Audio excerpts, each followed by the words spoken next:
नमस्कार, माझं नाव मयुरी आळवेकर, मैत्री संघटनेची मी अध्यक्ष आहे आणि देवदासी समाजाची सुद्धा जोडलेली आहे गेली कित्येक वर्ष।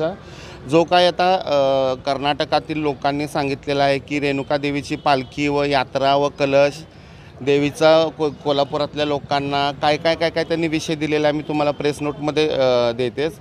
पण हे चुकीचं आहे, लोकांची फसवणूक व्हायला लागली कोल्हापूरच्या साध्या बोळ्या भक्तांची। कारण की ते म्हणतात की धर्मप्रचारासाठी आम्ही फिरायला लागलो आहे। धर्मप्रचारासाठी फिरायची कोल्हापुरात तरी गरज आहे मला वाटत नाही, कारण की पूर्ण महाराष्ट्रच आपलं देवभक्त आहे। लोक श्रद्धेनं देवाला पुजतात, लोकांच्यात आस्था आहे मनामध्ये आणि आमच्यासारख्या लोकांना पण देवाची माणसं म्हणून लोक मान देतात। ह्या लोकांच्या धर्मजागृती किंवा परिवर्तनाची तुम्हाला करायची काय गरज आहे? कर्नाटकचे तुम्ही लोक आहे, कर्नाटक देवस्थान समितीशी आमचं बोलणं झालेलं आहे। ते पण म्हणतात की आमचा यांचा संबंध नाही आहे, आम्हाला माहिती नाही आहे की हे काय चाललेलं आहे। जे आमचे गुरु वगैरे आहेत, जे जगवाले आहेत, कोल्हापुरातले देऊळवाले आहेत, जगवाले आहेत, त्यांच्याशी पण आम्ही कॉन्टॅक्ट केला तर ते पण म्हणतात की नाही बाळा, आम्हाला ह्यातलं काय माहिती नाही आहे।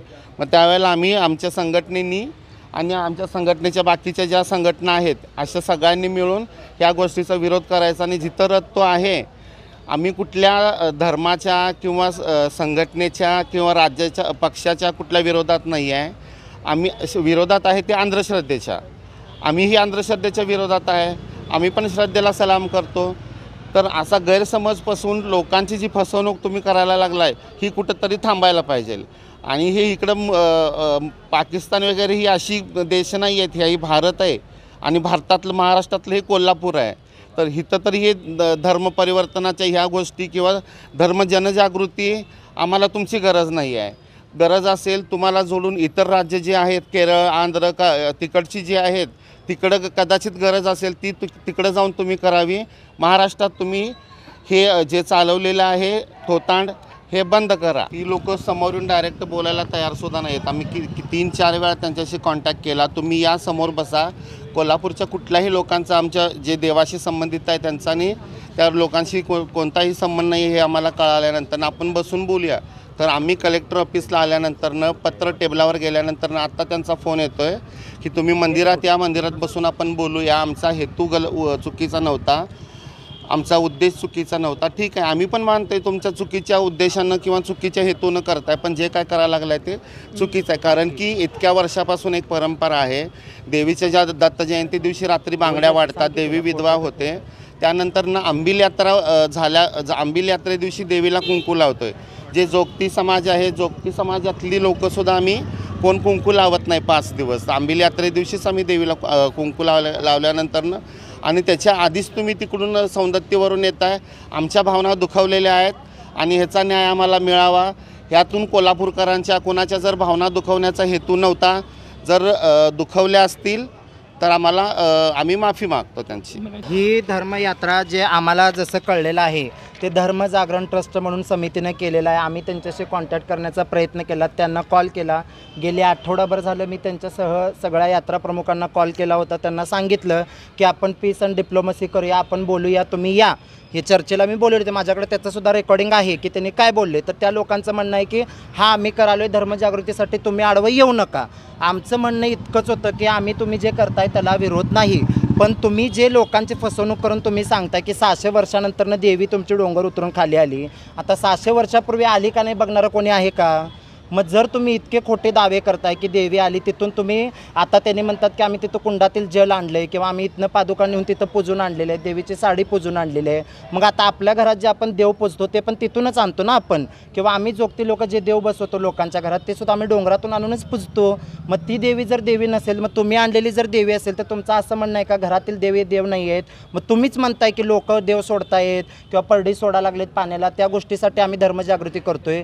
आम्हाला ह्यात कोणता तरी हेतू दिसतोय, कोणाचा तरी काहीतरी साध्य करण्यासाठी आमच्या देवाचा गैरवापर केला जातोय आणि आम्ही एक त्या देवीचे उपासक आणि आम्हाला त्या देवीचं काहीतरी एक महत्त्व लोकांनी दिलेलं आहे या कोल्हापूरच्या, या अनुषंगानं। आणि आम्ही आज लिंब जागरण करून खातो, ते लिंब जागरणाच्या माध्यमातून या लोकांचं काहीतरी एक घास खाऊन आम्ही मिंदा आहे त्या लोकांचं, की आम्ही त्यांच्यात लिंबाला गेल्यानंतर जेवून तर घासभर मिंदा आहे, त्याचं फलित किंवा त्या लोकांची फसवणूक आमच्या भक्तांची होऊ नये या उद्देशाने आम्ही आज पुढे येऊन सांगत आहोत की याला कोणी भाविक भक्तांनी बळी पडू नये। आणि आमच्याकडे त्या देवस्थान समितीचं अधिकृत पत्र आहे। त्या देवस्थान समितीनं आम्हाला पत्र दिलेलं आहे की त्यांचा आणि आमचा काही संबंध नाही आहे या रथयात्रेचा, म्हणून इतकं जर आम्ही दाखवतोय तर आमचं त्यांनाही आव्हान आहे की त्यांनी पुढे येऊन सांगावं की आमच्याकडे सुद्धा पत्र आहे त्या देवस्थान समितीनं दिलेले की हे आम्ही तुम्हाला दिले आणि तुम्ही हे कोल्हापूरमध्ये फिरवा, नाहीतर नाहक आम्ही म्हणतो की लोकांची तुम्ही फसवणूक करू नका। आम्ही सगळेजण धर्माच्या बाजूने आहोत, आम्ही एकच आहोत। फक्त आमचा इतकाच हेतू आहे की आमच्या देवाच्या नावाने तुम्ही लोकांची फसवणूक करू नका। लाखो भाविकांचं श्रद्धास्थान कोल्हापूर आहे आणि आज आमच्यासोबत निवेदन देण्यासाठी करवीर भक्त संघटनेचे सर्व लोक आलेले आहेत। आणि खरंच आता हा प्रश्न आम्ही कोल्हापूरकरांवर सोडतो की त्यांनी विचार करायचा की कोणाच्या बाजूने उभा राहायचं आणि कोणाला सपोर्ट करायचा। ह्यात राजकीय हेतूने प्रेरित असा आम्ही आता आरोप करू शकत नाही, कारण आम्ही ज्या वेळेला बेळगावच्या जिल्हाधिकाऱ्याशी संपर्क साधून हे सर्व माहिती घेण्याचा प्रयत्न केला तेव्हा आम्हाला असं दिसून आलेलं आहे की हे कोणीतरी हेतुपुरस्पर त्यांनी केलेलं आहे। यात कोणताही कोणाचा सहभाग नसेल, असेल तर त्याची चौकशी प्रशासनानं करावी।